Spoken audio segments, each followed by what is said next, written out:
All right, what's going on, guys? Welcome back to the channel. We got another breakdown for you guys. A lot of people have been asking me. They're like, "Hey, Eric, why do you do all these breakdowns? You know, you did so many. I think we get the point now." Well, the truth is that okay. I'm gonna give you guys a little backstory real quick before I break this down. But the reason why I'm making these is because I was a student who I was just the worst student possible. Okay. I got a 3.0 GPA after my first 2 years of college. Okay. I did not take my first 2 years of college seriously at all. I horsed around, I partied too much. I was kind of just going through the motions of life. After high school, you go to college, and that's pretty much it. And there was a moment where I decided that I wanted to be a doctor. And I won't go into the story of how I decided I wanted to be a doctor, but there was a moment and my life completely changed.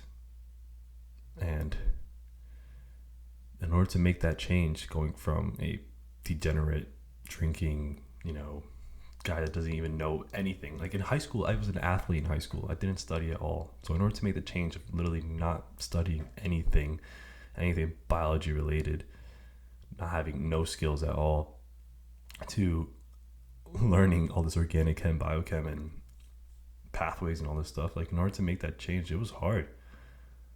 I had to catch up compared to everybody else, and I had to do it in the fastest amount of time possible. And so I did like these long days, like 10, 11, 12-hour days, constantly, every single day, just trying to make something make sense.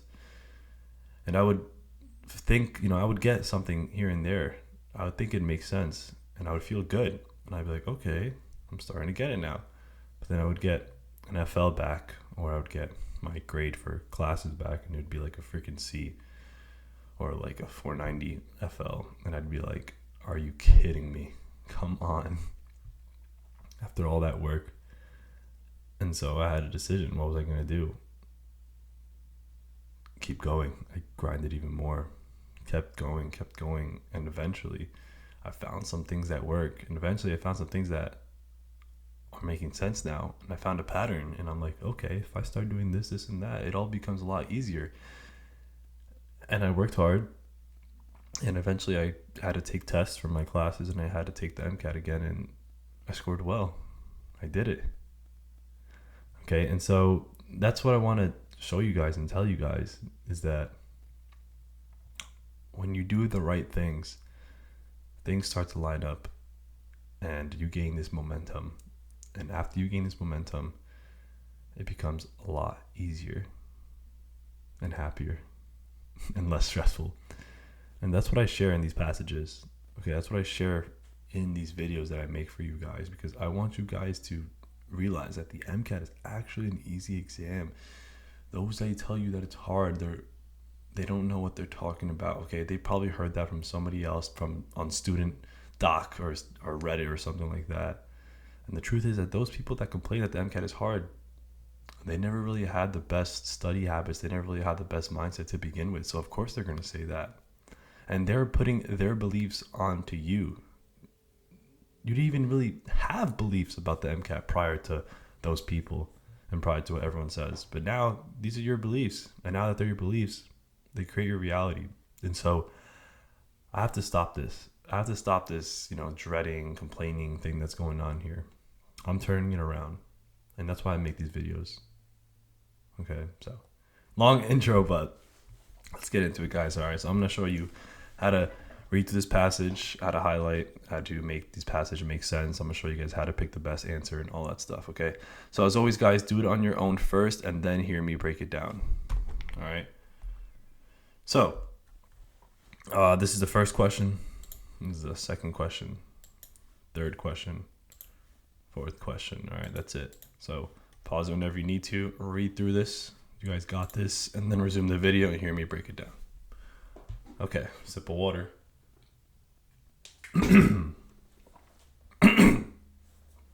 Okay. Cyclic nucleotide gated channels are non-selective ion channels that are activated by cyclic nucleotides such as cGMP and CAMP. Okay, I'm highlighting things that stick out to me, and I'm highlighting things to make a mental note in my head to remind myself of what's going on. Okay, upon binding cyclic nucleotides, CNG channels become permeable to a variety of alkali ions, resulting in either cellular depolarization or hyperpolarization. Okay, so these channels can either do hyper or depolarization when they are activated. Okay, and what are alkali ions? Well, this is another term for positive cations. Okay, you should know the periodic table. You should know what your metallic, alkali, transition, metalloids, all that stuff. All right, these are just positive cations. CNG channels are composed of 4 protein subunits with a central pore. Each subunit consists of 6 transmembrane segments, S1 to S6, and a P-loop, a motif known for binding phosphate. Okay, I don't really need to highlight this. I can just think P-loop is for phosphate. Okay, both the S6 segment and P-loop play an important in ion selectivity in the pore. And the C terminus contains a cyclic nucleotide binding domain. So the C terminus binds a nucleotide. Okay, the P loop binds a phosphate. CNG channels are of particular importance in the visual, olfactory systems, nephron collecting ducts, and pacemaker cells of the heart. Look, they tell you that it's important. There's importance here. So if it's important, and they literally tell you that it's important, what you're going to do is highlight that part, because the question will most likely ask about it. Okay, so we're highlighting this. What are we highlighting? We're highlighting the importance of the CNG channels, which are their role in visual and olfactory systems, nephron collecting ducts, and pacemaker cells of the heart. Okay. Hyperpolarization activated cyclic nucleotide gated channel. Okay. Channels are unique CNG channels found in cardiac pacemaker cells and specific neurons in the brain. Unlike other CNG channels, HCN channels may be activated by either hyperpolarization or cyclic nucleotide binding following autonomic nervous system stimulation. Okay, we got a lot going on here. All right, so I'm going to go to actually, no, I don't need the whiteboard here. Okay, so I'm going to write in my notebook here. This is what I'm writing.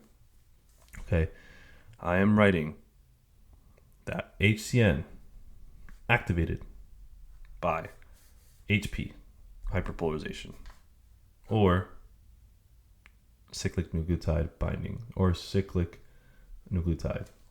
That's it. Okay, these are activated by hyperpolarization or cyclic nucleotide binding. Hyperpolarization occurs following the repolarization of the SA node cells when the membrane falls below a threshold value. Okay. This results in the influx of current termed funny current, which controls through diastolic depolarization to threshold. CAMP binding opens and activates HCN channels, increasing current flow. Okay, so this is what also I'm going to write. I'm going to write that increase in cyclic AMP equals depolarization of the heart.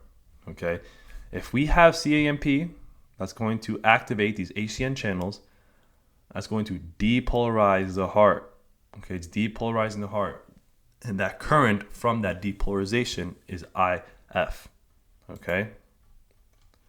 Due to the significance of IF in controlling heart rate, numerous pharmacological agents have been developed to control heart rate. HCN channel blockers such as ivabradine, okay, have been used to decrease heart rates in patients. All right. Oh, it's not highlighting. Oh my God. Sorry. Okay. Who have cardiac ischemia, insufficient blood supply to cardiac tissue. In order to better understand the dose-dependent relationship of ivabradine on HCN channels, the fractional inhibition of IF, so that's IF here, current was measured at various ivabradine concentrations, and they give us an equation here.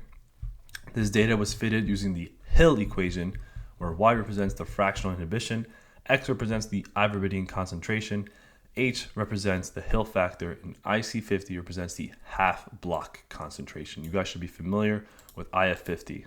Okay, it's the amount of drug needed. Okay, it's half the amount of drug needed to produce an effect. That's what IC50 is. So a higher IC50 means that the drug is not as efficient as a lower IC50. Okay, the results of this experiment are shown below. We don't look at the figure and we don't look at the equation. Only when the question asks for it, you look at the equation and figure. Okay, so all in all, this passage, okay, it's a trip up passage. It's known to trip you up, and you have to be aware of this. Okay. They go over hyperpolarization and depolarization and these HCN channels. How can they be activated by hyperpolarization? But then that activation of hyperpolarization means that it's depolarizing. Like, you see all this? You see how it could try to trip you up and try to throw you around? That's the point of these details. That's what they're trying to do here. Okay. They choose these on purpose because they know that these details can trip up students. So you don't get tripped up by it. Okay. What you have to know is that, okay, is that the cyclic AMP, okay, when we have cyclic AMP, it's going to open the HCN channels.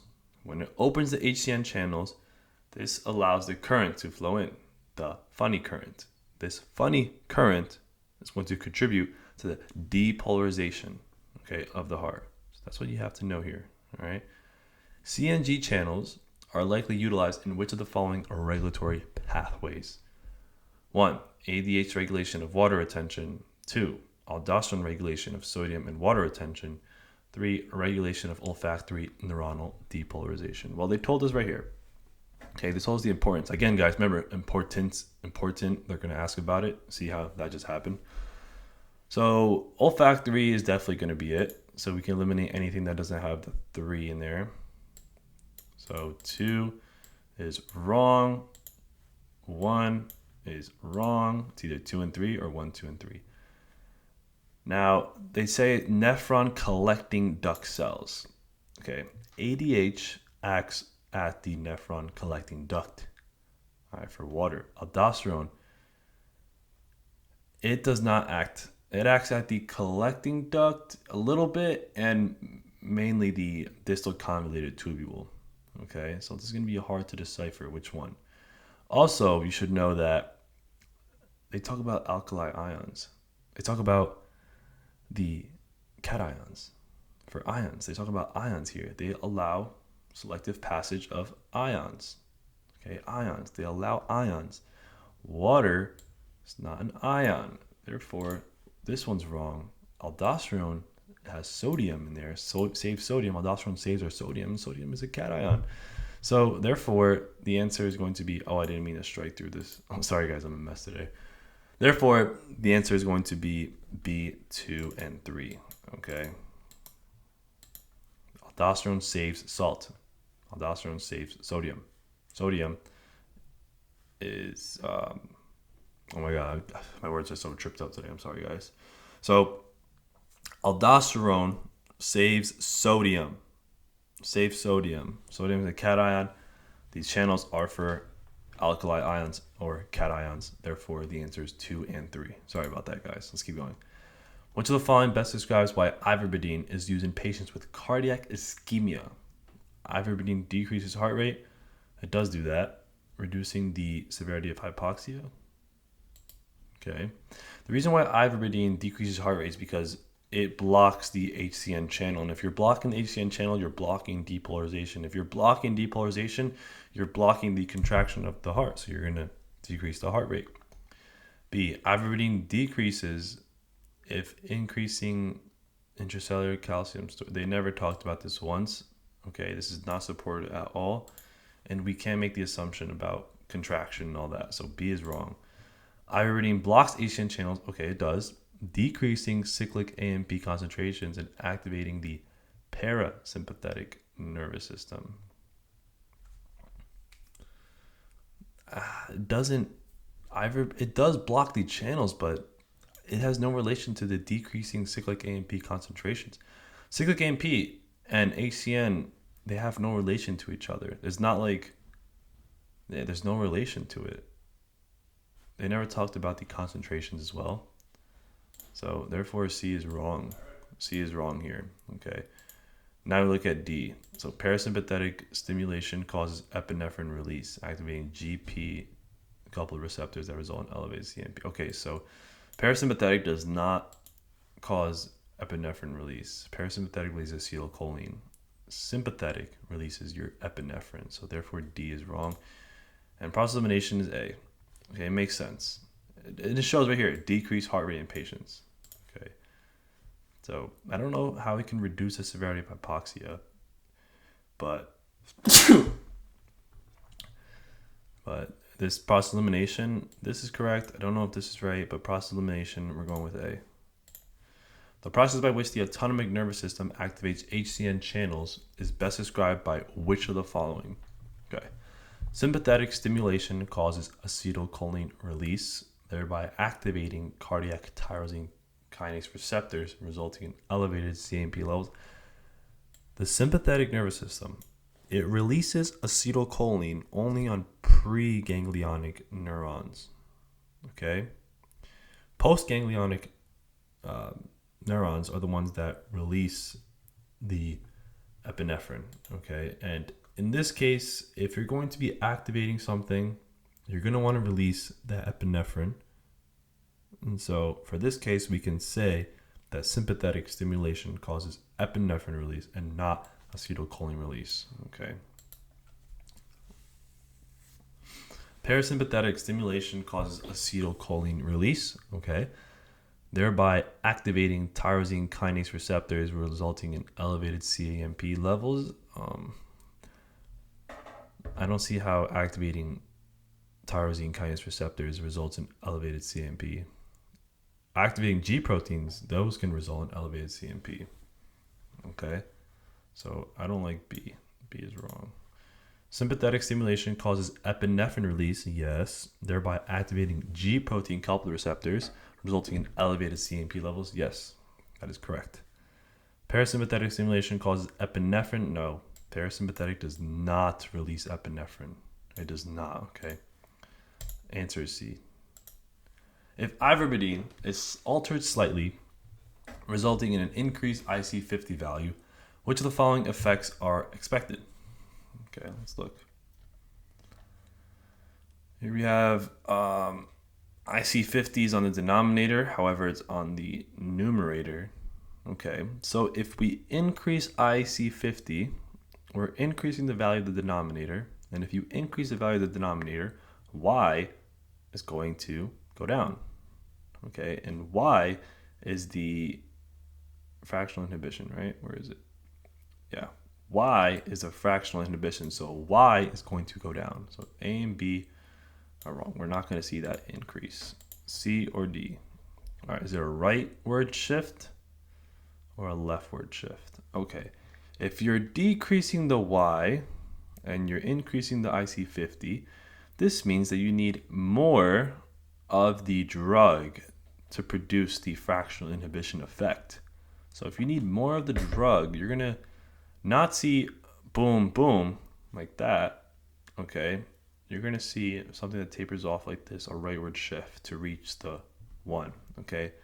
If I shift to the right, if I see a shift to the right, this means that I need 1 micromolar of drug to reach this concentration. All right, let's see if I'm still shifting to the right. That would mean I need like 12 micromolar concentration to reach this fractional inhibition. Okay, and I would keep going, And it would just show you that I would need more of the drug to reach the Y. So that means that we're shifting to the right. If we're shifting to the left, that means I need less of the drug to reach the desired fractional inhibition. So therefore, it's a rightward shift. Therefore, we're going with C. It's a little confusing, but let me know. If you have any questions, just comment it down below, guys. Okay, I do these live for you guys, so I could get tripped up from my words after doing so many videos, all right? Is that it? That is it. Okay, let's check if we got all of it right. So from 40, it's B, A, C, C. B, A, C, C. That's how you do it, guys. All right, comment down below if you have any questions. Join MCAT University. Trust me, it's the fully loaded program where you can hit your target score in half the time. And it's a rinse, wash, repeat, just like this. All you have to do is just do what they tell you to do at MCAT University, and you will hit your target score. So I can't wait to see you guys in there. Comment down below what you guys think, and I'll see you guys in the next video.